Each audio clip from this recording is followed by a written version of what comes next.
നിന്റെ മോലെ ഫ്രണ്ടിലോട്ടൊക്കെ കാണിച്ച് കൊടുക്കുന്നതല്ലേ നീ അതിൽ കാണുന്നുള്ളത്. ഞാൻ പറയുന്നല്ല, ആ വീഡിയോയിൽ നിങ്ങൾ നോക്ക്. ആ മോലെ വീണ്ടും വീണ്ടും അങ്ങോട്ടൊക്കെ മുട്ടിക്കൊടുക്കാനും വേണ്ടിയിട്ട് നോക്കുന്നതാണുള്ളത്. ആയിക്കോട്ടെ, എൻ്റെ കുട്ടിക്ക് എനിക്കുള്ള യോഗം ഇനി വേറെ ഒരു അമ്മമാർക്ക് ആർക്കും വരരുത്. അത് മാത്രമേ എനിക്കൊരു പ്രാർത്ഥനയുള്ളൂ. എൻ്റെ മോൻ പോയ മാതിരി ഞാൻ ആർക്കും ഉണ്ടാവരുത്. അത്ര വേദനിച്ചിട്ടാണ് ഞാനിത് പറയണത്. കേട്ടില്ലേ എല്ലാവരും? നൊന്ത് പ്രസവിച്ച അമ്മയുടെ വേദന എത്രത്തോളം ഉണ്ടെന്ന് ആ ഓരോരു വാക്കുകളിൽ നമ്മൾക്ക് മനസ്സിലാക്കാൻ പറ്റും. ഇതിൻ്റെ എല്ലാം പാവങ്ങൾ നീ എവിടെ കൊണ്ട് കഴിയാലും ഒരിക്കലും നികത്താൻ പറ്റിയില്ല എൻ്റെ മോളെ എന്ന് ഞാൻ വിളിക്കുന്നില്ല അല്ലേ. എന്നിട്ട് നീ വീണ്ടും ഒരു വീഡിയോയിൽ പറഞ്ഞ വാക്ക്.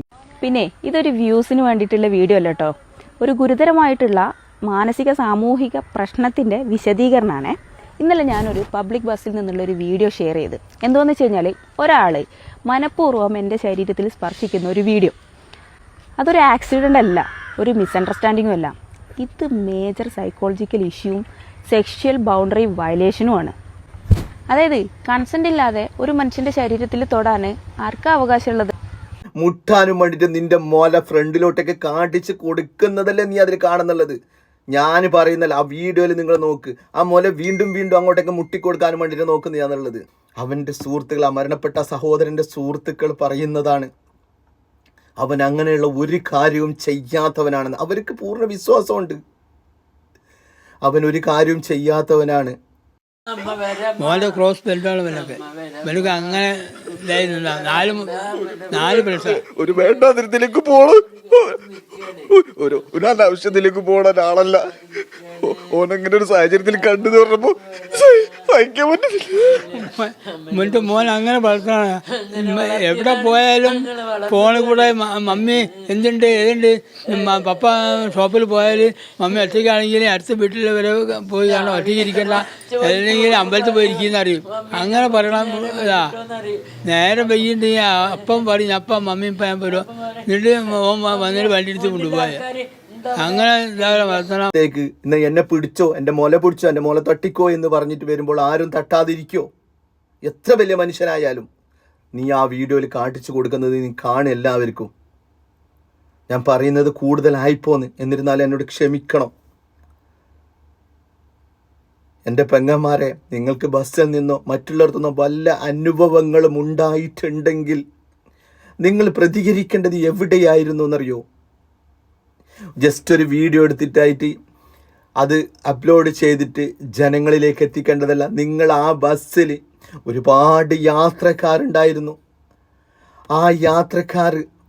ഒരുപാട് യാത്രക്കാർ ആ ബസ്സിലുണ്ടായിരുന്നു. ആ യാത്രക്കാരെ മുമ്പിൽ നിന്ന് നിങ്ങൾ ആ വീഡിയോ എടുക്കുന്ന സമയത്ത് ഒന്ന് ഒച്ച വിളിച്ചിട്ടുണ്ടായിരുന്നെങ്കിൽ, ഒന്ന് ജസ്റ്റ് ഒരു സൗണ്ട് ഇട്ടായിട്ടുണ്ടായിരുന്നുണ്ടെങ്കിൽ അപ്പോൾ തന്നെ എല്ലാവരും ഇടപെട്ട് ആ പ്രശ്നം അവിടെ സോൾവ് ആക്കട്ടിനും അല്ലെങ്കിൽ കേസും കാര്യങ്ങൾക്ക് പോവാമായിരുന്നു.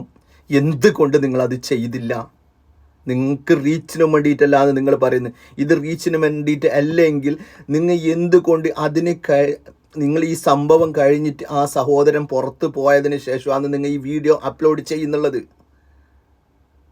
ആത്മാഭിമാനമുള്ള ഏതൊരു മനുഷ്യനും ഇങ്ങനെയുള്ള ചെയ്യാത്ത കാര്യങ്ങൾ ചെയ്തിന് എന്ന് പറയുന്നത് കേൾക്കുമ്പോൾ മനം നൊന്തു പോകും. കുടുംബത്തിൽ പിറന്നവർക്ക്, നിന്നെപ്പോലെ കുടുംബത്തിൽ പിറക്കാത്തവൾക്ക് പറ്റൂല.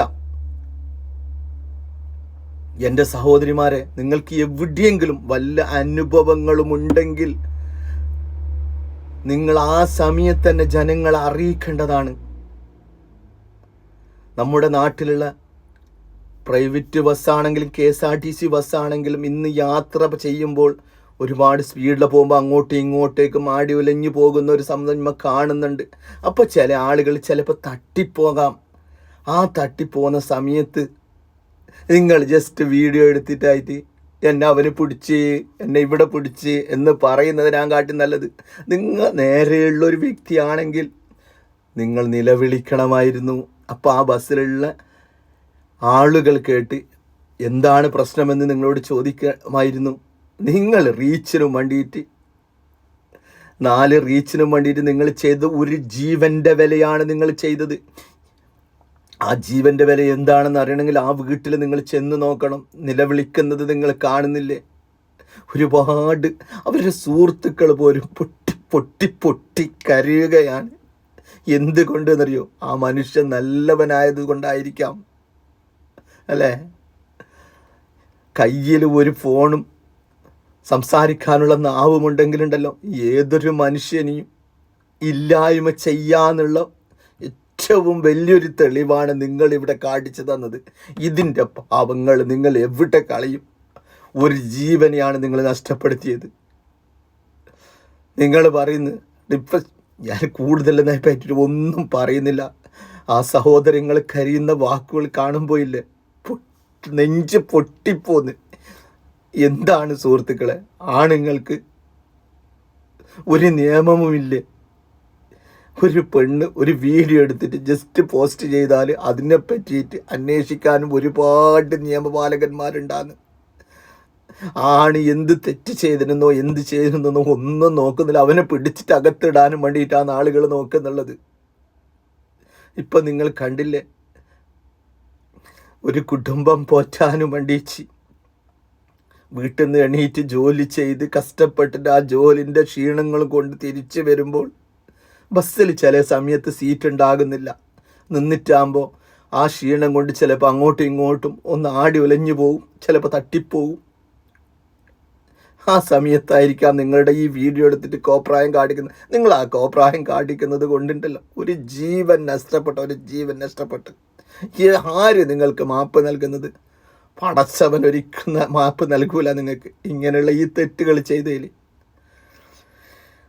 ആണുങ്ങൾ ജസ്റ്റ് ജോലി ചെയ്ത് കുടുംബം പോറ്റാൻ മാത്രമുള്ളതല്ല, നമുക്കും വേണം ഒരു നീതിപീഠം, നമുക്കും വേണം ഇതിനുള്ള ഒരിത്. പെണ്ണുങ്ങൾ തെറ്റ് ചെയ്ത് ഏതൊരു പെണ്ണുങ്ങൾക്കും ഇങ്ങനെയുള്ള ഒരു കയ്യിലൊരു മൊബൈലും പറയാൻ വാക്കുകളുണ്ടെങ്കിലും ഒരാണിനെ കൊടുക്കാൻ പറ്റുമെന്നുള്ള. പക്ഷേ ആണുങ്ങൾക്ക് ഒന്നുമില്ല, ഇവിടെ ഒന്നുമില്ല. ജസ്റ്റ് ജോലി ചെയ്ത് കുടുംബത്തിനെ പോറ്റാന്ന് മാത്രമാണ് ഈ കാണുന്നുള്ളത്. ഒരുപാട് സംഭവങ്ങൾ. ഈ ബസ്സിൻ്റെ ട്രെൻഡ് നിങ്ങൾ മതിയാക്കൂ.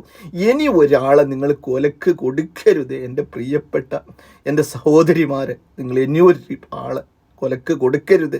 ഇത്ര മാത്രമേ ഞാൻ പറയാനുള്ളൂ.